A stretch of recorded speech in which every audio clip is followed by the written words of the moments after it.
ये वीडियो कथा के उस तथ्य को आपके सामने रखना चाहता है जो आपको ये बता सकता है कि शायद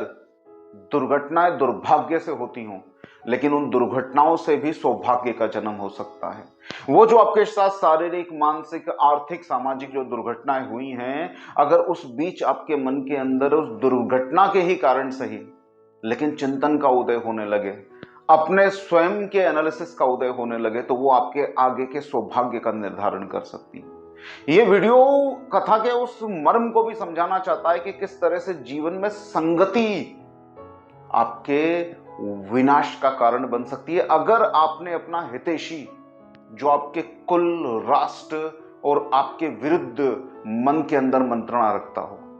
उसको अपना हितैषी अगर बना लिया है, तो वो किस तरह से आपके सही कदमों के अंदर भी बाधा डाल के पुनः दुर्गति और विनाश की तरफ आपको खींच सकता है। क्या कहती है कथा?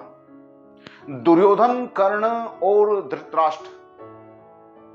शकुनी, ये चारों मिलकर मंत्रणा करते हैं कि किस तरह से वन में गए हुए वनवासी पांडवों को वन के अंदर ही समाप्त कर दिया जाए, नहीं तो भावी जीवन में ये पुनः अपना राज्य आकर मांगेंगे। इस बात से प्रेरित तो होकर कर्ण और दुर्योधन और शकुनी ये तीनों मिलकर एक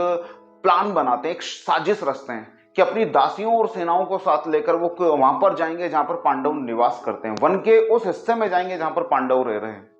उसके नदी किनारे जहां पर स्वयं द्रौपदी वनवासी वेशभूषा में उस नदी में स्नान करने प्रातः काल आती है, उस समय दुर्योधन अपनी दासियों के साथ, कर्ण अपनी दासियों के साथ उस नदी में स्नान करेगा और किसी भी तरह से द्रौपदी को जलाते हुए कि हमारा ऐश्वर्य देखो और तुम्हारी स्थिति देखो, इस तरह से उसको, द्रौपदी को पीड़ा पहुंचाते हुए किसी न किसी तरह से विवाद को उत्पन्न करेंगे और उस विवाद के जरिए, उस उत्पन्न हुए विवाद के जरिए पांडवों के साथ युद्ध करके उनको वन में मार डालेंगे। इस तरह की साजिश रचकर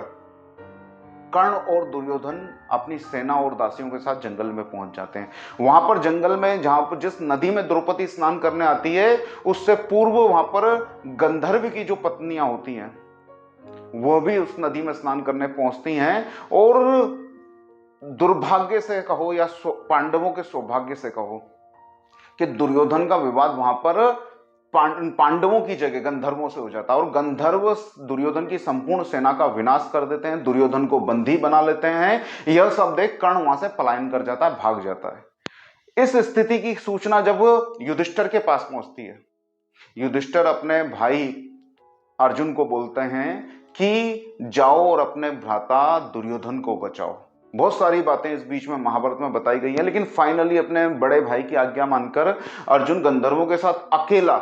युद्ध करता है, सारे गंधर्वों को पराजित करता है और दुर्योधन को पुनः वहां से मुक्त कर हस्तिनापुर की तरफ रवाना कर देता है। जब यह सब घटना दुर्योधन के साथ घटती है और दुर्योधन हस्तिनापुर लौट कर आता है, तो वो बेचैन हो जाता है। वो सोचने लगता है कि मेरा अथाह सामर्थ्य भी उन गंधर्वों का कुछ नहीं कर पाए और अकेले अर्जुन ने उन गंधर्वों को पराजित कर दिया। मैं जिस मित्र के बल पर पूरी महाभारत की कल्पना कर रहा हूं, मैं जिस मित्र के बल पर पांडवों के नाश का और संपूर्ण साम्राज्य को अपने अधीन कर लेने का जो मन में स्वप्न देख रहा हूं, वो मित्र भी वहां से मुझे छोड़कर भाग आया। ऐसे समय में जिनको मैं मारने वाला था, जिनके प्रति मेरे मन में बैरभाव था, उन्होंने ही मेरे प्राणों की रक्षा की। तो अब मैं अधम अपने आप को समझता हूं, मैं निर्लज्ज सा अपने आप को समझता हूं। अतः ये सारी बातें विचारते हुए दुर्योधन ने युद्ध की भावना मन से त्याग देता है और वो सोचता है कि अब पांडवों के साथ युद्ध का कोई अर्थ नहीं। मुझे एक तरह से उन्होंने प्राण दान दिए हैं, एक तरह से उन्होंने मुझे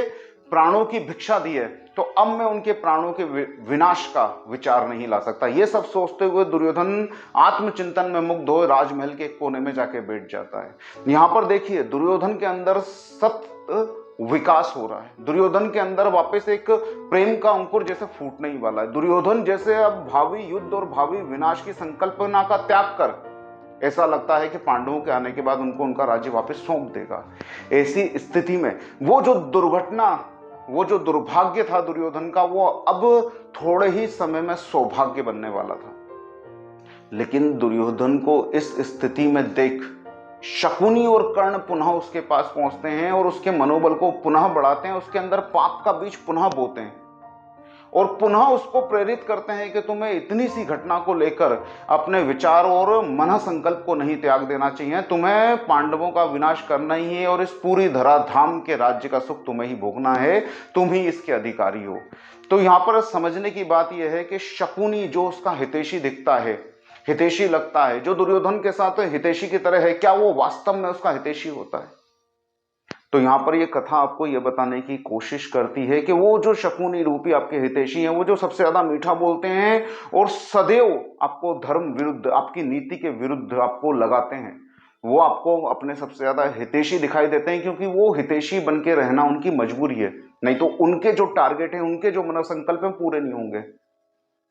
शकुनी जो तथाकथित कथा के भाव के अंदर भीष्म पितामह से मन के अंदर द्रोह रखता है, क्योंकि भीष्म पितामह ने अपने प्रभाव और अपने सामर्थ्य के बल पर शकुनी की जो बहन है गंधारी, उसका विवाह धृतराष्ट्र एक अंधे से कर दिया था। तो मन संकल्प में जो कौरव कुल के विनाश की भावना रखता है, वो दुर्योधन के साथ सदैव इस तरह से बना हुआ रहता है कि वो दुर्योधन और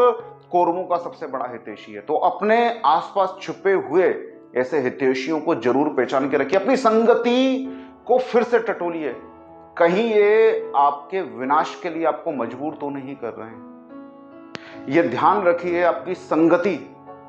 आपका संपूर्ण चरित्र का भी निर्धारण करते हैं और आपकी संगति आपके भावी भविष्य के लिए नींव की तरह कार्य करती है। यह ध्यान रखिए, हर दुर्घटना जिससे आप भाग रहे हो, जिस दुर्घटना को लेकर आप इतना चिंतित हो रहे हो, कोस रहे हो, वो दुर्घटना भी आपको पुनः अपने हृदय के अंदर, अपने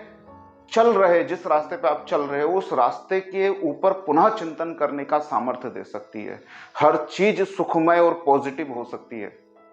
अगर आप अपनी संगति ठीक रखो और दुर्घटनाओं में, दुर्भाग्य में भी सौभाग्य को ढूंढने लगो। नमस्कार।